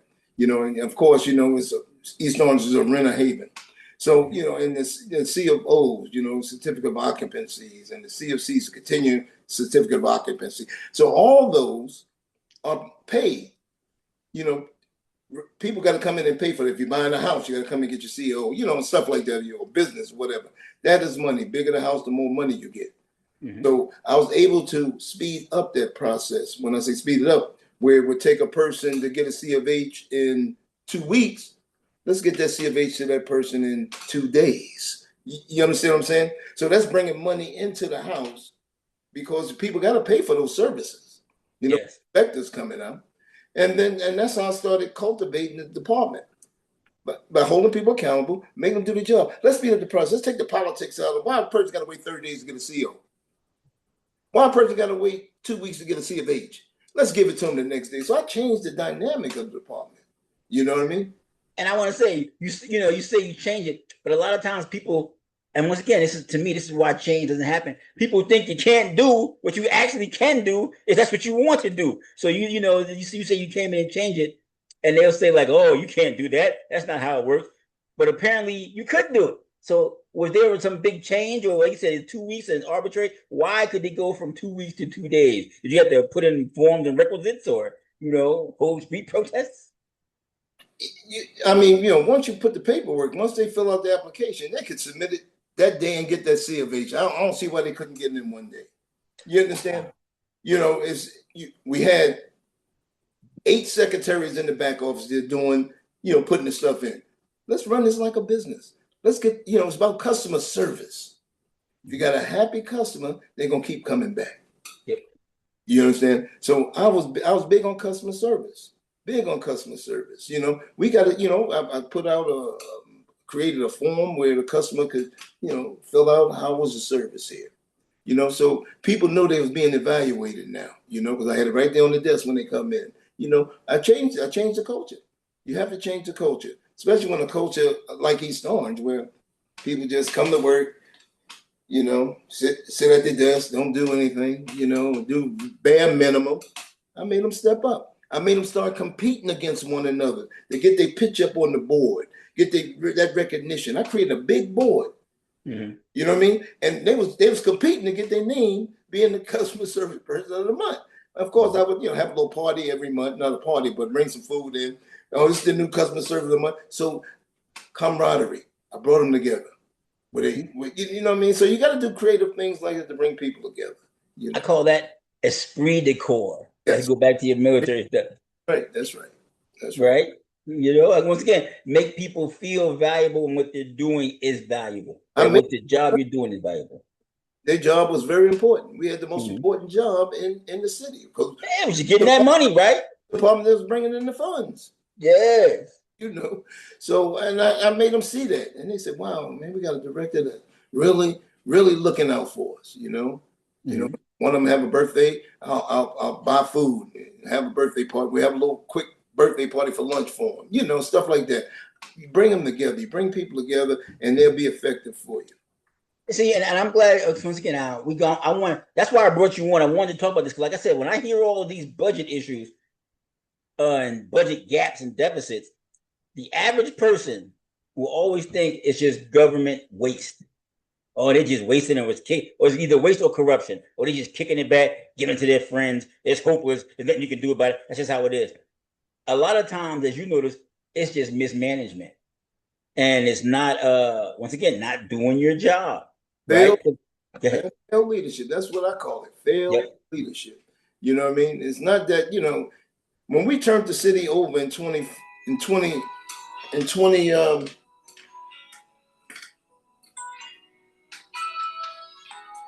that's my aunt calling me. But in 2018, the city had a $10 million surplus. We went from a 10 million negative to a plus. You know, and believe it or not, code enforcement had a lot to do with it, because then, you know, investors start seeing the city changing. They start seeing the city was like cleaner. They start seeing an effective code enforcement department, you know, effective building department, getting those permits out, even though they, you know, I got resistance from, you know, some of them, but I made them do it because this is the right thing to do, you know. So investors started pouring money in. You know, they started saying, wow, man, this city's really, really on the move. They really, you know, they're really serious. And that's why I say, believe it or not, even though people in East Orange don't believe it, Lester Taylor was the best mayor that the city ever had since the white mayor, I forgot his name, but I believe, this is me talking, because I saw his vision and I saw what we did, where we came from and what we delivered, and when we left, what we left the city. Yeah, and his thing when he wanted to change the definition of urban. Listen, man, and I touched on it a little bit when I was talking before about current mayor, former third ward councilman Ted Green, Mayor Green. I'm a Ted guy, right? You know, I like Ted. I still like Ted. I'm glad Ted is the mayor. But I could see, and I remember when it happened, because like I said, I was surprised that Lester got tapped, you know, got recruited or came in to be the mayor. I was surprised because, you know, Leroy Jones and Ted was always close. And also, but once I actually met Lester Taylor and talked to him, I said, oh, I get it. I understand. I understand why Leroy Jones, you know, because there's always politics aside, because he works for the Florio Perucci train for down there. So he's connected to former Governor Florio, you know, which is all in the statewide Democratic National Democratic Party stuff, and that's also why the consideration that a chairman like Leroy Jones has to take into account.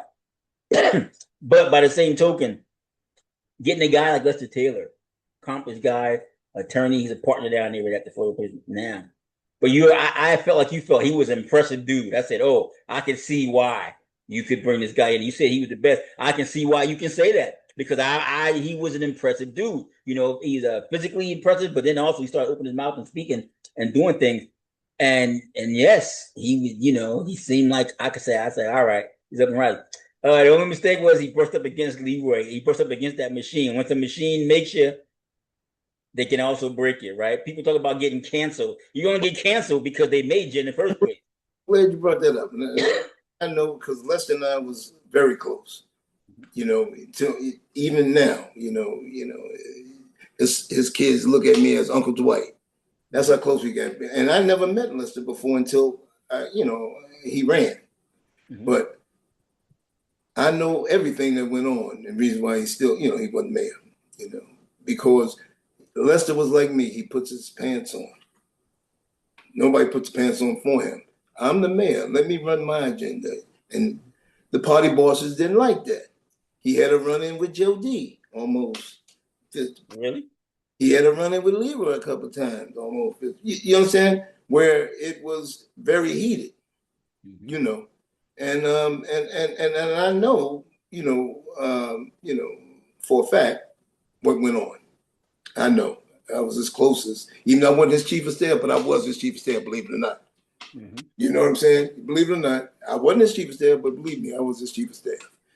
Because listen, because the whole thing is when you fall out of favor, you fall out of favor, baby. And there, and a lot of times, like I said, in Jersey politics especially, once you out of favor, you ain't getting back in. That's why I thought it was interesting with you talking about how they came to you and you got back into it. Because either you're a useful guy, or they also, once again, people, even if you fall out of favor, people know who you are. And then you also, and you, not, I don't say your friends, but the people who know who you are, what you bring to the table, they ain't gonna, they ain't gonna, especially if they need it or want it, right? What you can do for them, they ain't gonna, whatever. They just want to do it on their terms. And you're right. I mean, what you're talking about, yeah, I remember, talking to former Hillside Mayor Karen McCoy back when Charlotte was the boss. And her and Charlotte had a falling out. Black woman, like you said, Leroy, yourself, you a black man. Leroy, I mean, Lester is Leroy's a black man too. Lester Taylor, black man, right? Black man, gunsmoke, right? Black hair, right? And Karen woman, intelligent black woman. And you tell them no when they want you to say yes. It's like some Godfather stuff, right? Oh, you've been away. And you go on, but I said yes to 99.99% of the stuff. Right. And that's what she told me. She said, he asked me to do something that I didn't want to do. And once you do that, we got no use for you. You threat to certain party bosses when you can think for yourself. Mm-hmm. And this is how they got a hold on most of them, because they either work downtown Newark in the county building or somewhere in county government throughout their municipality. Hence the name Joe D's Plantation. Right? Am I wrong? No, you ain't wrong. But that's how they control you. See, that's what I hate about politics, because it's so controlled. If you like look what's going on in government right now. If somebody go against Trump, even though they voted 99.9% of the time, that one time, what he's doing, he's knocking his own people off, and I'm so glad. You know what I mean? Because it's making it easy for the Democrats to get back in there. So this is what the way politics works, and it sucks.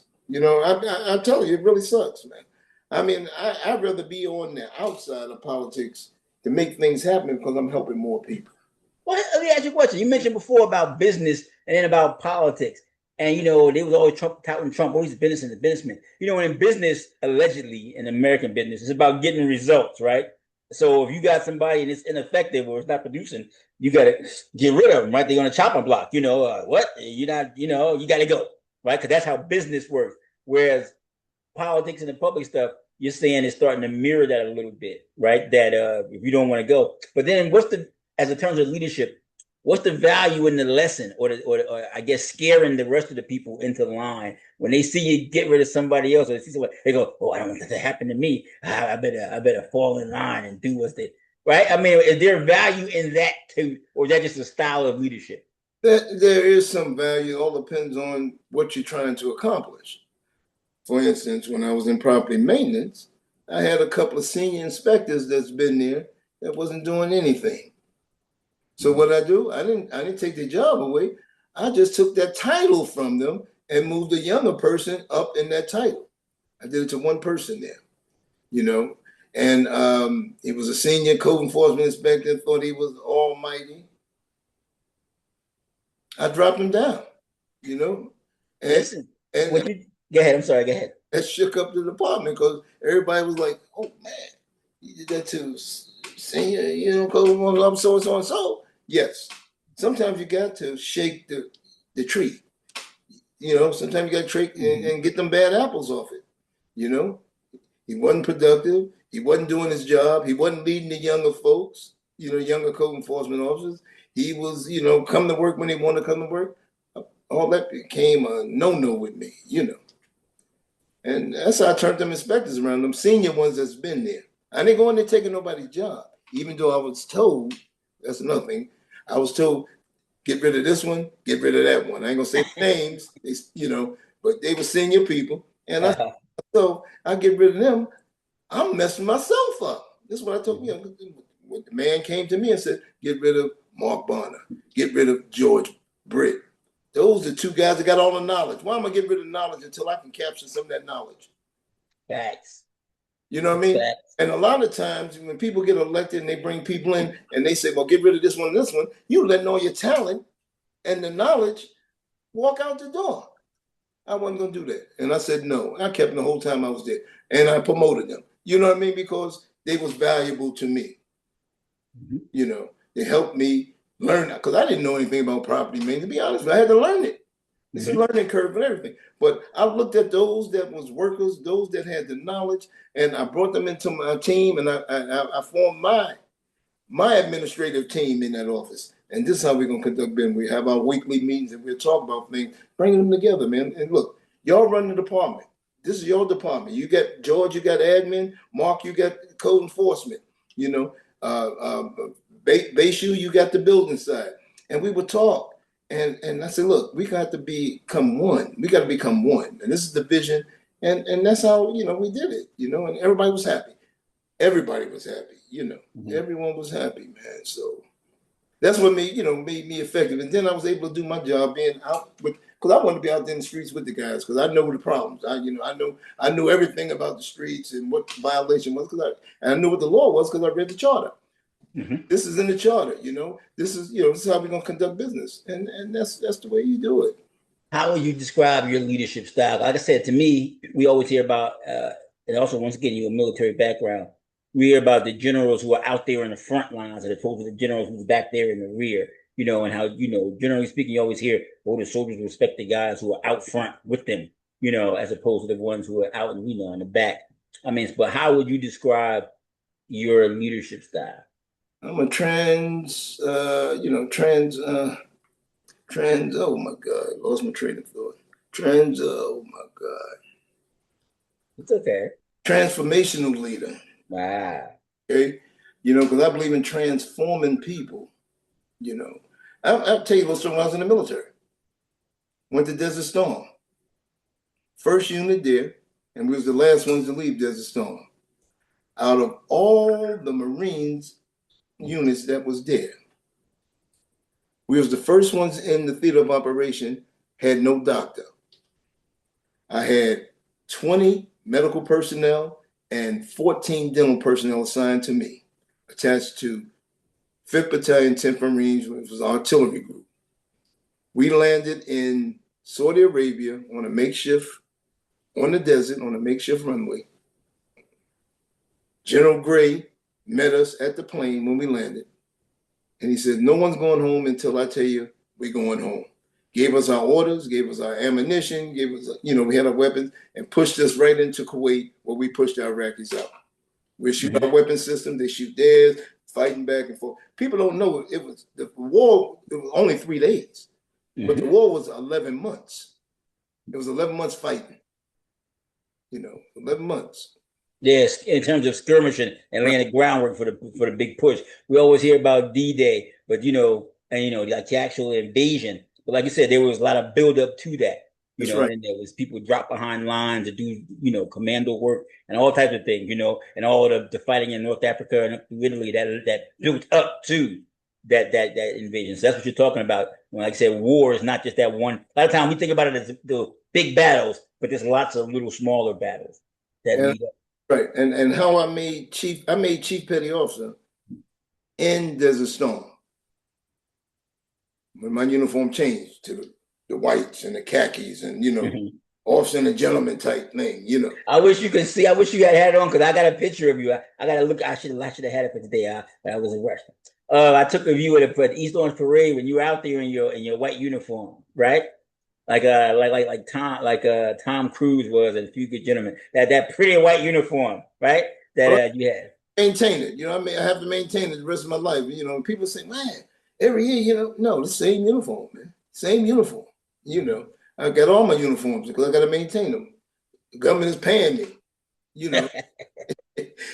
But yeah, what I was saying about Desert Storm was that every other unit had a doctor. But I had all junior medical personnel, E4s and below. Mm-hmm. I trained them guys so well that when we got to the theater operation, when stuff went down, we had to medevac a Marine out or whatever, they knew their job. And we all got accommodation medals for my medical folks got accommodation medals for what we did in the storm. Really? Yeah. That's pretty good. You know, See, I believe in that. You mentioned before, and that's one of my things. Do your job, whatever your job is. Do your job. Don't be extra. Don't get the extra stuff. The better stuff. Just do what the job description and title says to do. Because I come from a sports background. The whole thing is I do my job, you do your job, we all win. And to me, that's like military too, right? Do your job to the best of your ability. It also goes back to Dr. Martin Luther King, right? It says, be the best that you can be the best that you can actually be. The Army says, be all that you can be. We used to say that. But I mean, Dr. King was like, be the best that you can do. You do the job, you do the best that you can do. Yes, am I wrong? Or was that? You're right. You're right. And that's one of my idols. I'm glad you brought up Dr. Martin Luther King because, I mean, he's one of the people that I really believe in. I read a lot of his stuff. And it goes with Martin Luther King says, he says, if you can't run, just walk. Facts. If you can't walk, crawl. If you can't crawl, he says, if you can't crawl, just keep moving. Or crawl, keep moving. Keep moving. And you got to keep moving. And Martin, I live by that. I believe, I used to do his speech every year. I have a dream speech, I still remember a lot of it right now, so it's, and I think that's what made me so effective in the military. I was a third class petty officer, made second class, and I went to the master chief. I said, Master Chief, I want my own battalion. And they used to call me Sandy in the military because my hair was sandy color. And Sandy, you're going to Okinawa. 6 months. Shipped me. I was with 2nd Marine Division. Sent me over to Okinawa 6 months. I came back, right? Put me back in my battalion, and I came to him 6 months and says, Master Chief, I'm ready for my, own battalion. Okay, Sandy. Okinawa, 6 months. Right? 3 times he didn't send me in. I made first class. I went to him and said, Master Chief, I'm ready for my, my own battalion. Okay, Sandy. Okinawa, 6 months. I'm over there again in Japan, 6 months. Came back. When I came back, he said, okay, Sandy, you can have 5th Battalion, 10th Marines. But I had always asked for that, always my military career, even when I was an E1, I always asked for more responsibility. I was an E1 and they was like, okay, you gotta, mop and buff floors. Give me a couple of guys, sir. I'll get it done. That's the way I was my whole career. So I was able to move up. And when I made chief, it was only 2 people that made chief when I made it, me and Purdy. And we both was black, junior first classes. Junior first classes that made it out of about 1,500 white first classes that were senior to us. Because we both had our own battalion as first class. We both asked, the rest of them wanted, work for a chief. I wanted to be the chief. Is there a difference? You said the rest of them wanted to work for the chief and you wanted to be the chief. I like that. It made me laugh because I've always felt like the only way I would go to the military is if I could be an officer, right? Because I want to be in the command position, right? Have my fate in my own hands type deal. And so, like you said, you want to be the one setting the tone and leading the way. Right. So I worked toward that. I always wanted to be in charge. That's my mentality. Yes. Listen, that's why I called you Gunsmoke. Like I said, you just projected that, and it really did feel like there's a new sheriff in town. And then you came in and you with guns blazing, or I guess with codes blazing. And like I said, I want to get to that. Like I said, I see now. I want to play you a couple of clips because, like I said, when I hear these municipalities talk about deficits, barring theft, graft, and corruption, to me, I'm sitting there going, y'all are just not collecting your money. Because I remember covering Elizabeth and then covering East Thorne. East Thorne, they had water department problems. But the utilities, parking authorities, those like cash cows, right? The water, especially the water utility, right? And Elizabeth, the parking authority, they always had a surplus of money, right? There's always had a fund, and that helps the mayors or the executive branch when they need to dip into, they need to find some funds to do some stuff or to bridge some gaps. When you've got this excess of revenue generated by utilities, code enforcement, or whatever, then you can do that. But you got to run effective. You said turn it into a business. And I say, yes, a business, but also you made it efficient and effective, right? This is what we're doing. We're going to do what we're supposed to be doing. And by doing what we're supposed to be doing, not exceeding the law, not breaking the law, not, grab the theft, just doing what we're supposed to do effectively and efficiently, right? With a plan behind it, then we could do what we're supposed to do. Because that's why I don't understand how these municipalities can't find money. When they've got developers building multi-million-dollar things and renting out rent for the people paying $5,000 a month in rent in these places, and you can tell me you can't, you're not getting a piece of that somewhere? That's crazy to me. But that's why they've got these budget shortfalls, right? And also when I hear these boards of education talking about we gotta lay off teachers in schools because we don't have enough funding. What that tells me is you can't get your school budget passed. That nobody wants to vote for your school levy, right? Mm-hmm. Because to me, that goes back to code enforcement too, and goes back to leadership. What are you guys not doing that your voters don't want to pay? And a lot of times it's the seniors, because seniors go, my kids are not in that school. Why am I paying extra for it? But you got to, make them see the value of it, correct? And leadership in that term. So I want to play these clips, right? So I'm going to share my screen, these clips from Instagram, because it seems as if in Jersey City, there's a $250 million, the new mayor comes in and says there's a $255 million budget deficit. And you going, you was a councilman, how the heck I got a $255 million deficit? And they want the state to step in and give them some extra aid to do it. There's another clip of in East Orange, where they announced, I guess, Mayor Green has announced a crackdown on additional units. People, basement apartments. Yeah, basement apartments. And in Newark, Raga talking about code enforcement, right? Seeing like he's saying what you want to say. I want to let you see these things and then get your opinion on them. So hold on, let me share my screen. Huh? Get this on and go over here. Let me hit share. And then where is it? It's right here. And share. And I'm gonna play these clips. All right. And I want you to tell me what you think. This first one, that's the mayor of that's Jersey City. Hold up, we don't want that. Hold on.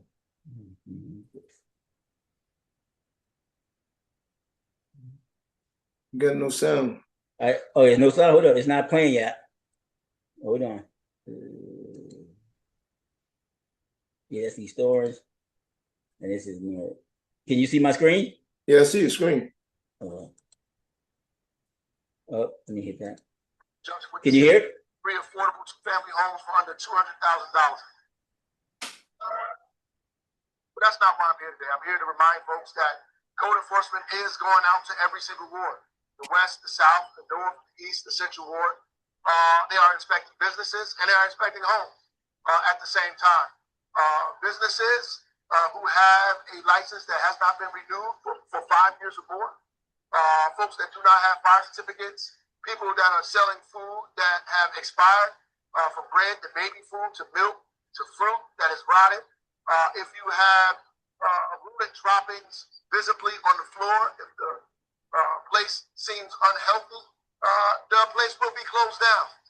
At the end of the day, if it was in any other city, this stuff wouldn't be tolerated. So we're going all over the city, no matter where it is, to address residents' complaints. Secondly, homeowners should make sure that they'll have garbage out when it's not garbage day in bags that are strewn up and down the street or piled up against their home, that the grass is kept, that we clean up in and around our neighborhoods. So this is something that we're going to do periodically, and right now we're moving all around the city. Code enforcement officers are. There is a reorganization in code enforcement, and we are going to do our best to keep our city clean, hold our neighbors accountable, and hold the businesses in our community accountable as well. Prayerfully, we can provide the kind of quality service that the residents of the city of Newark deserve, that our store owners are respecting the city's policies and rules and regulations, that they're treating our residents with respect. Our homeowners are helping us take care of our community and take care of our blocks, keeping in front of their properties clean. Along with the community, we want to make sure that we are working together as a city, keep our city clean, keep the services high caliber, and keep the residents happy. Godspeed. What do you think about that? Well, I think what Raj Baraka just did took a page out of my book, to be honest with you. I was thinking the same thing. Go ahead. Because I'm going to say a clean city, a safe city is a profitable city. All right. What code enforcement hasn't been doing in the years is exactly what he's talking about now, holding people accountable, the violations, the CFHs, CFCs, all those certificate of habitabilities and conformities, and not going after that money that's been sitting out there because people didn't come in and pay for their renewal. Another problem that cities have, and he didn't address, he should be addressing, is rent control or rent leveling department. Because you have landlords coming in, buying these properties, and the residents don't know. I'm thinking about starting a business, but residents don't know that when they purchase that apartment, if it's $2,000 a month that the landlord is charging them, and the rent rolls haven't been updated for 10 years, he can't charge them that kind of money. He only can charge them 4% over what that was when the last occupant was in there. People don't, really? Yeah, they don't know that though.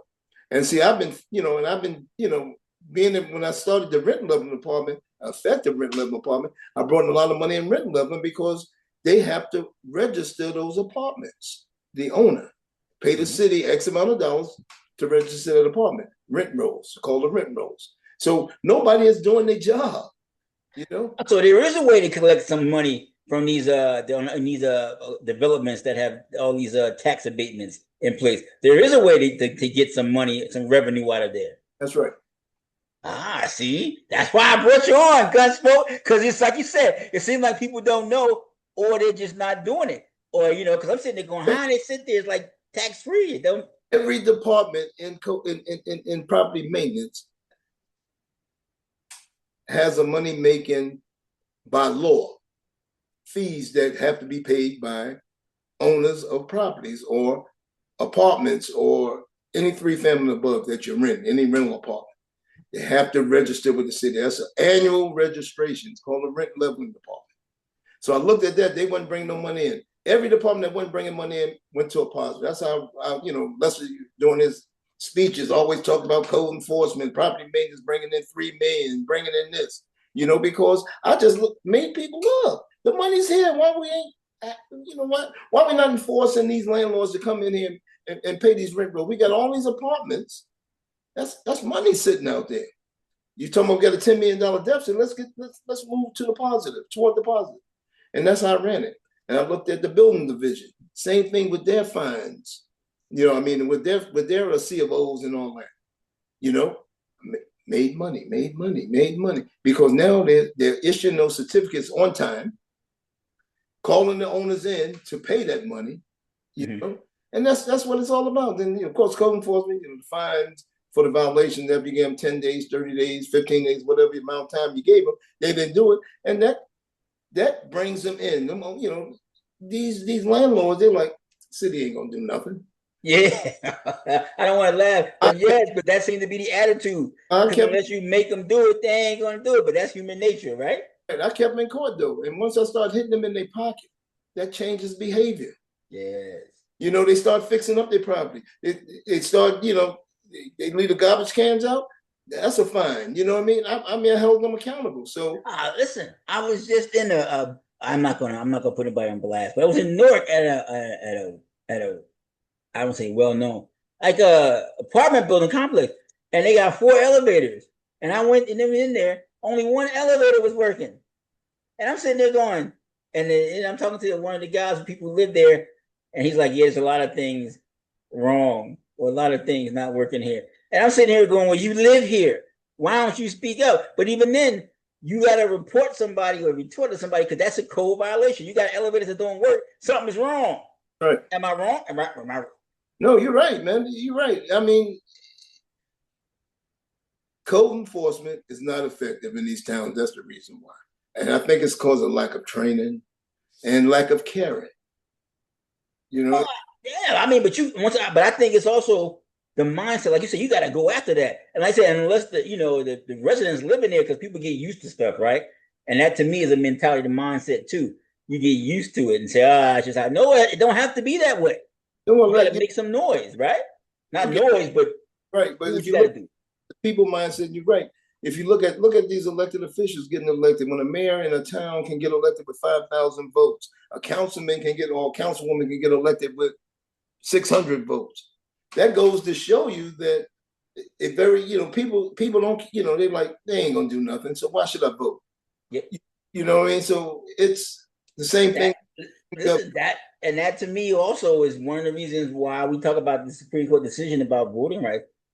That's what it is. A lot of these, these black areas, yeah, you look at the voter turnout, you go, well, and this is, I want to bring you back on again, but we'll talk about this because to me, it seems like the Democrats don't understand what they're up against. And when I see that, I mean, Hillary Clinton once said a vast right-wing conspiracy, right? And whether you're Republican, Democrat, but she's right. Because, I mean, they're working 24/7 around the clock. It's like cops and robbers. Robbers, they do a crime, they want to sit back and enjoy it. But those cops are working around the clock to come get you, right? They ain't sleeping, even though you are. I want to play you this other clip. Hold on, let me share this and share this other clip. But yeah, but you know what I'm saying? It's just, I got 4 elevators and we got to sit there at this one elevator go, that's crazy, right? But people accept that and that's what you get, But right? understand that code enforcement changes behavior. Yes. Code enforcement is effective, man. It's an effective tool, man, in government. I believe it is as well. Hold on, let me minimize this. I can get to this. And then this one here is this is East Orange. I came across this.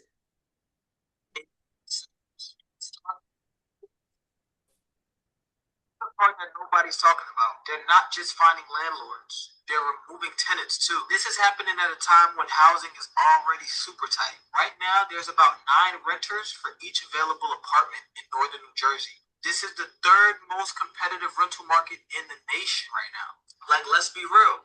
Where are these people gonna go? Landlords been doing this for years. This is nothing new. Taxes are going up. Prices are going up. Insurance is going up. So these illegal units are really what allow a lot of landlords to keep their properties and make any type of profit. And this is where it gets interesting because the city is also giving landlords an opportunity to legalize these apartments and make them ADUs or additional dwelling units. In order to do so, your unit has to meet 4 key requirements. Number 1, that you have to have proper exits in case of fire, adequate ventilation, safe electrical systems, and protection from flooding. So if you own a property in East Orange and you're renting out an illegal unit, don't wait until they come knocking, because they will come knocking. Go figure out how to legalize it now before it becomes a problem. I'm super curious though. Do you support this crackdown? Do you guys support this initiative? Or do you think it's just going to make the housing problem even worse? Let me know in the comments. God bless. I want to let me see if I can play that again because we didn't get to the beginning, but it's called Save Ourselves or Operation Save Ourselves, something like that. And if you're renting out your basement in East Orange, you might be next. This new initiative could shut you down. Mayor of East Orange, Ted Green, has just launched a new initiative called SOS, which stands for Save Ourselves. It's targeting illegal basement unit and attic units. But here's the part that nobody's talking about. All right. What do you think about that? Well, I think it's good in a way because what it is that I closed down a lot of illegal basement apartments, and the only reason why I closed them down because they didn't have proper, egress routes. They didn't have the proper electrical, they didn't have smoke detectors and health hazards. Hazards. So, but I think it's good what he's doing because if you own a house and you got a finished basement and you meet the requirements at the city, why not be able to rent it out, especially in this day and age? Why don't you do stuff by law the right way? I have no problem with that. It's those ones that don't do it by the right way. The ones that put up those illegal walls and, you know, illegal electrical sockets and all that. That is a fire hazard. That's a problem, waiting to happen. You know, a disaster waiting to happen. So as long as they do it by law and they conform to the law, I have no problem with the basement apartment. I think that's a great idea. Well, you know, a lot of times we've heard, and once again, it's colloquial. And when I say colloquial, it's COLLOQUIAL for the people who don't know colloquial. But you know, it's really colloquial just means word of mouth, what people talk about, general, you know, what everybody says. This is how it is, word on the street or whatever, right? And they talk about the immigrants come over. Oh, the immigrants will come over and they'll stay 10 to a room and they'll all split the rent down. But that's how they save money and get equity, and eventually they go out and buy houses. And they buy homes. This is this. Like, it's a virtue of the immigrants that they're all, you know, this illegal which is really kind of illegal occupancy. Yes, you got like 10, 20 people in a space that's only meant to have 5 or 2. Yeah. And that's the issue. Yes. See, and this is what I mean about the narratives and how, and you know, how the narrative gets mixed up. And then, like I said, people start to think that things are this way. And East Orange is an immigrant community. We're not just talking about Latino, Mexicans, and you know, Spanish speaking individuals, but Caribbean, Africa, all over the place, right? And everybody else, yeah. Right. And so, like you said, but that's the whole thing. That's they call it the virtue of the immigrants. They'll all live together, you know, and they'll split that one rent. There'll be 10 of them in a house, but that's really not legal, right? And it's, like you said, a hazard, right? It's code enforcement. That's really kind of not what you want, even if it is considered to be a virtue of the immigrant community, right? Right. Right. So I don't want to make it a bad guy. And then there's another clip I want to show you. This one is from Jersey City. Because, you know, this new mayor, Solomon, he is a former councilman. And which means he was there when this $255 million deficit, you know, came about. I'm not going to say it's his fault, but he had to sign off on it. Yeah, well, he says he didn't vote for it, but you knew about it, right? You had to know about it to watch this. Then bring it up. But from too many of you that landlords are taking advantage of tenants and that our traffic laws are unenforced as our roads are dangerous. 2, people want our government to be more efficient. And that's why we're aggressively looking for ways to cut inefficiencies, like transitioning to a new healthcare plan that will save the city $30 million this year. It's also why I scrapped the Vanity Pompidou Museum project that would have cost the city an additional $40 million this year. And 3rd, to always be honest. And I can't promise an easy road ahead. It will be tough. And I also can't promise no new taxes. But I'm headed to Newark today to fight hard for our fair share of state aid that will get us back on track. We're not looking for a handout. We're looking for an investment in our plan to restore Jersey City to self-sufficiency without making life even more unaffordable for working families in our city. Because those working families shouldn't be forced to shoulder the burden of the misdeeds of the prior administration. Jersey City has a motto: let Jersey prosper. And Jersey cannot prosper unless Jersey City is prospering. Please let us know your thoughts in the comments. We're going to keep updating you guys on our progress to solving our budget gap and ensuring our fair share of state support. Thank you. I'm going to start again from the abyss. You see that? It says our budget gap is 13 times the size of the total city budget. That seems crazy to me. You may have heard we've got a budget problem, a big one. To put it in perspective, our budget gap is 13 times the size of New York City's. That gap is the money we need to keep our city running, to pay our police officers and firefighters, to fill pockets, and to keep our streets safe and clean. I just wrapped up town halls in every ward, and I heard your concerns directly.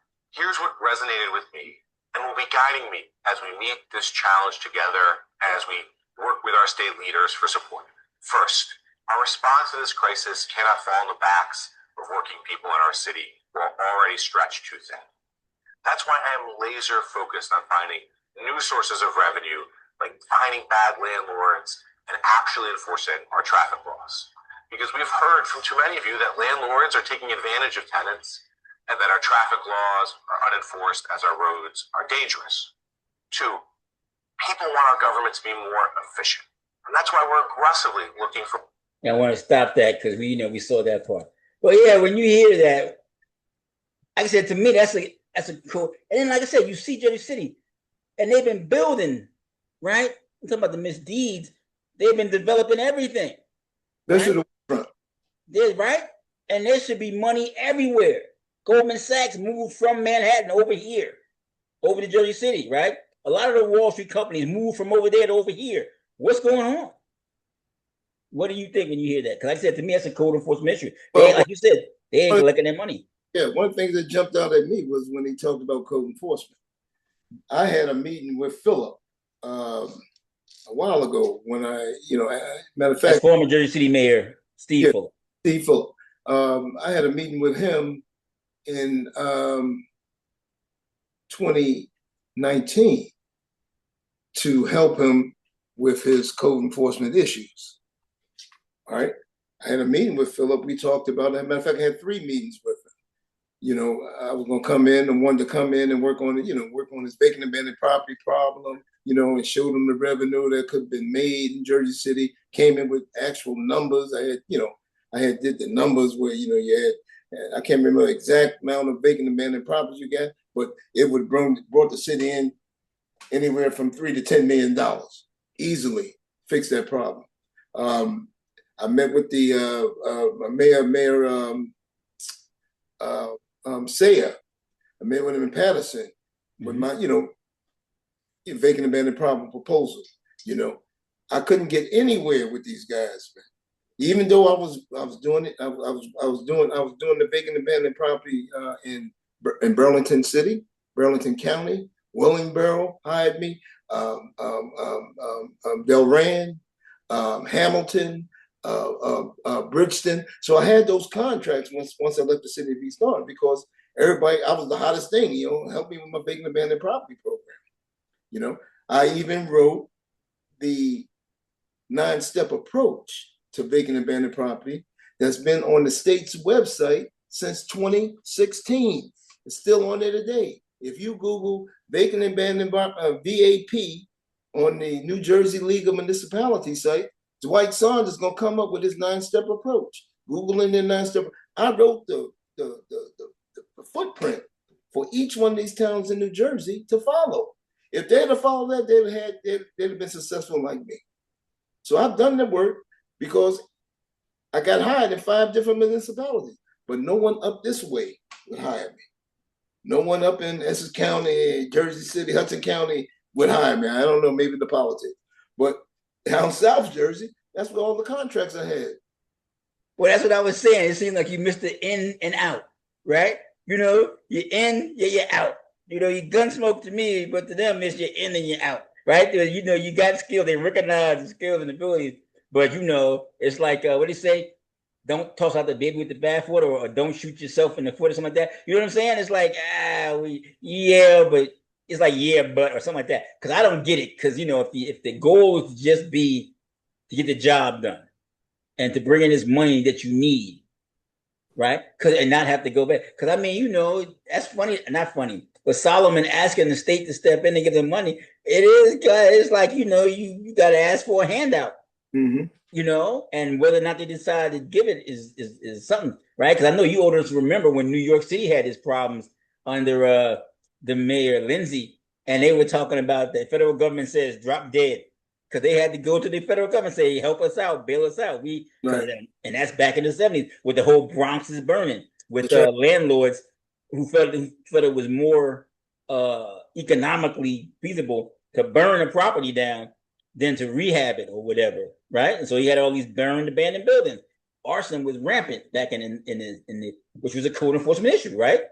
So rather than pay the fines and taxes to bring their I don't want to call them slum, their apartment buildings up to code, they just burned down, right? And that to me is, like I said, that's why code enforcement is important. And then, like I said, I didn't have Mom Donnie on here, but in New York City, I can't believe they got a budget deficit either, because it seems to me like they must not be collecting the money that they should be collecting. That's easy to get. And I know New York City has a vacant abandoned property problem also, but they don't understand that it's so much money be made legally from vacant and abandoned property. Like East Orange had over 300 vacant and abandoned properties. Once I developed that 9-step approach, and I developed that 9-step approach from the state law, PL 35 and state law 29. I developed that 9-step approach. And when I read that, I was like, wow, man, East Orange could really do good. We got all these abandoned properties. It holds the banks accountable. It holds banks accountable. This is why I say people don't know their job. If you read the law there, it gives the city so much power, because the law says that the bank, once they file list pendants, yep, a notice to foreclose, I don't care if you're still living in that house, they file foreclosure notice on you, it becomes their house, the bank house. Even though you're living in it, it might take them 3 years to get you out. Every violation, I had banks fixing sidewalks, putting new doors up, windows up. The law is so powerful, it's unreal. Jamie Dimon know me by my first name. And for those who don't know, Jamie Dimon is CEO. Down in Hamilton and in Bridgeton. You know what I mean? I wasn't playing. The law is, look, you file list pendants, that means that you taking that property back, now you accountable. Fix the sidewalk, fix the roof, fix the chimney that's falling. I held them accountable. Made these towns a lot of money, hundreds and hundreds of thousands of dollars. Was made in those towns, in those 6 towns that I was in, just from doing my program, vacant and abandoned property. My program was so effective that I got an award from the urban mayors in Miami. I got called to Miami. I got the Urban Mayor's Award for having the best vacant and abandoned property program in the United States. Nice. I got award from, even though he's a Republican, Chris Christie, down at the League of Municipalities, for having the best property maintenance program in the state. You understand? It's so when I get out there and I'll be talking about vacant and abandoned property, I know what I'm talking about. I know it's a moneymaker. Is it designed to make money? No, it's designed to hold people accountable. And if they not gonna, like the law says to the bank, it's a $2,500 fine per day if you don't register that vacant and abandoned property. $1,500 a day each day after you get that notice to have that problem fixed. It's $1,500 a day every day until it's done. Banks take 45, 35, 45, 50 days to cure a problem. So that's money right there. You got a house, they got to go out for 3 bids. It's a win-win for the towns if they think and you grow rich. The town need to think and they'll grow rich. See, that's why I wanted to bring you on, because I really do. I say it's a because I think that's also one of the problems in our communities, which you were mentioning, that you get people in positions and they're either not trained properly or they don't know exactly how everything works. There's a boot camp for the Board of Ed members that the state holds, right? And for elected municipal officials, there's a boot camp to teach you what it means and how the law works, Robert rules, what you need to do. But a lot of guys don't take it. Like you said, they just want to be elected and have a title. They don't want to learn how to do the job properly. But to me, that happens in terms of employees, municipal employees in different departments. You bring somebody in because they're somebody's cousin, daughter, niece, or whatever. Well, okay, but train them, right? Right. Let them know, tell them what the job is. Let them get it done so we can run in efficient. Because I hate that, and that's what we talk about Lester Taylor. He wanted to change that perception. I hate the perception that once people that look like you and me come from the background and we do black, descendants of Africans who were brought here against their will to America and work for free for 200, 400 years, that once we take over, everything's going downhill. Once they get in charge, I can't. Because white people go, not white people, but other people go, it used to run, but now it don't run. What's going on? There's $5. They want to take $4.50 and leave and not use the 50 cents for the rest, which I think is that's the stereotype, and that's part of the stuff that Lester Taylor was talking about, trying to change that perception by running things efficiently. And what do you think about that? The whole idea that once we get in charge, everything is, there goes the neighborhood. Well, I think that's true with some people, but not with all. You know what I mean? I still say it's the leadership that's up here. Everything comes from here. Mm-hmm. If you got a terrible leader, you're gonna have terrible results. Facts. good leader, you're gonna have good results. Facts. You know, and I tell you, Lester, one thing about Lester, he took all of us, all his directors. Once a quarter, we went on a retreat for 3 days, training, had professional people come in and train, talk about, you know, customer service, talk about the different issues with municipalities. And we sit there in workshops and we would, you know, and that was good. That was good team building. So he, you know, so you gotta have a person that has a vision, number one. Number two, that want to build the best team possible and want to go from good to great. When you want to go, like, you know, my whole thing with the department, we going from good to great. Let's get to great. And that's where you want to take them. That's leadership. You know, leadership is when you can take a person when they say I can't do it and make them do it without a lot of what I want to say. But a person that don't want to do the job and they do the job effectively. You know what I mean? So it's all leadership, man. That's what's killing the African American. Yeah, when we like the black African American black community, we like, you know, we like crabs in a barrel. You know, we're climbing up and you get close to the top and somebody pull you back down. You know what I mean? Instead of letting your people grow, you know, they're afraid. I think they're afraid that someone's going to defame them or depower them. You know, it's about power. You know, like you talked about the chairman, East Orange chairman, state chairman, the county chairman, ultimate power. Everybody got to come and kiss the ring. You understand? But when you don't kiss that ring, then you're enemy. Listen, I'm not against the power. I think two things. I think Larry Ham is right when he says power concedes nothing. I think one, power is there to be used, right? I don't think that power corrupts. I think it reveals, because this is power, but how you use it shows who you are and what you want to do with. So it ain't the power that corrupted you. It gave you the means to corrupt yourself. What kind of corrupts too? Well, is it really that, or is it just see things from being on the inside? You know what I mean? It kind of, you know, I mean, it's stuff that when you're inside you can see, and when you're outside you don't see. All right, but power kind of corrupts, brother. Don't think so? Oh yeah, I mean, hey, you know, because I always wanted to be a fly on the wall in those rooms, but I couldn't get in there because I'm a journalist. But like you said, you've been in them rooms, so I believe you. Yeah. But now what I'm saying and how it's used, because, you know, when you mentioned Trump before, and to me that was the biggest fear, and this is one of my biggest knocks, because, you know, a lot of right now the Democratic Party is getting knocked by a lot of Black Americans, not African Americans, saying they don't do enough for Black people, Black voters, or that the Black voters are not getting value for our vote. I agree with that. I think we should be getting more because they need those votes, right? It's supply and demand. You know, when you need it, I should be getting a premium for what I'm getting, right? And so, but you got to demand it, right? That's what power concedes nothing. If I don't ask you for it, you ain't going to give it to me, right?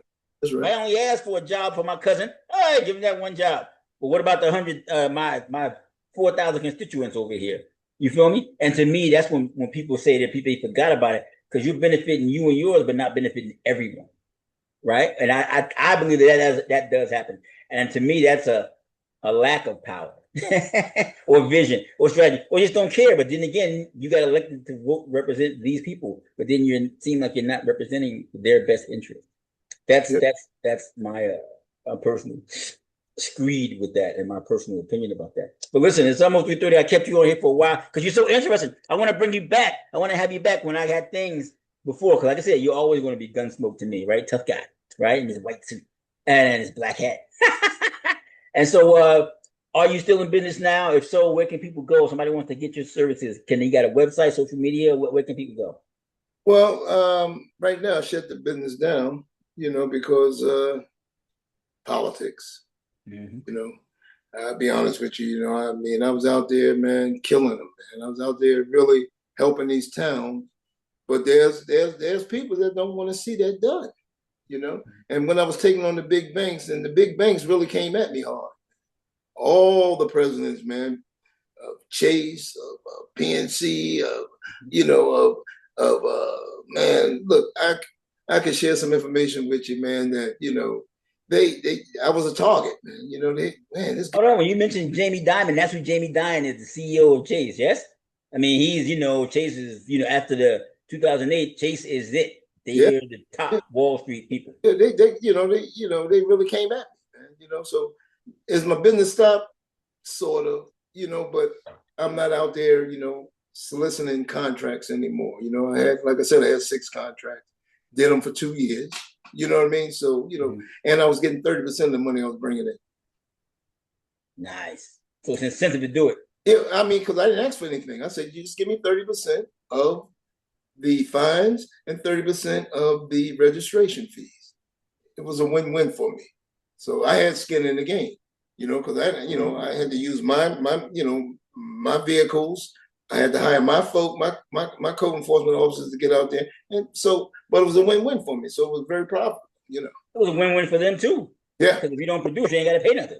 I brought them, look, I took them from negative to positive. You know what I mean? And fixed the problems in their town.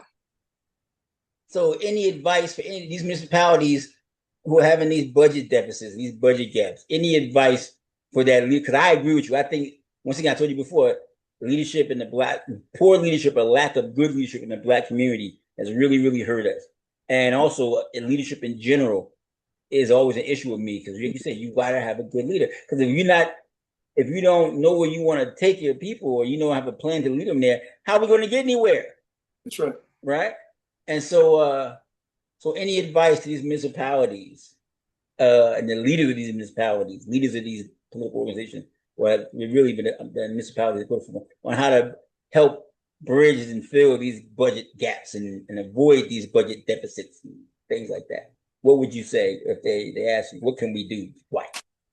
Well, first thing they can do is put the right person in charge. You need to put a person in charge that has the fire and the desire to get the job done. Bottom line, if you got a person that you're gonna put in charge of a department of people, they got to be able to lead those people through the fire. They have to be able to lead them. So leadership, it all boils down to leadership. I don't care what nobody say. This is what make the military so great, because they got leaders and people are willing to follow that leader. That leader vision, follow that vision, to come with the right outcome. So it's all a leadership problem in these towns. And these elected officials got to stop thinking of themselves as, I'm the man, I'm in position, and think about the people that's suffering every day that need their help.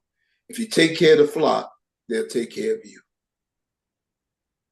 Listen, we're going to end on that note, but I agree. And once again, that seems to me being one of the problems in the Black community. You got, you out there leading, but where you taking us, right? Where we supposed to be going? If there ain't no plan to go, we ain't going to get nowhere. So we've been spinning our wheels for a while. Well, everybody else is moving ahead and moving up. And then all of a sudden you look up and go, wow, they ain't been here that long, yet they're ahead of us. You go, well, why is that? Mm-hmm. I recently had a Black elected official, no longer in office, apparently, somebody told me, tell me that, they're, talking about, immigrant groups, they're ahead of us, is this. I'm sitting there going, you've been in office for 20 years, right? What have you done to get us or keep us going, And so that's my personal thing. But I agree with you about leadership, and that good leadership is a premium. You need that. You got to have that. You got to have direction, you got to have a vision. And bad leadership is what leads to bad outcomes. If people believe in you, they'll run through the fire with you. That's and just think about just being that it's Memorial Day, Marines that, or military people, period, that follow their leader. Marines will take a hill, run up a hill with bullets coming at them, when most people be running hiding.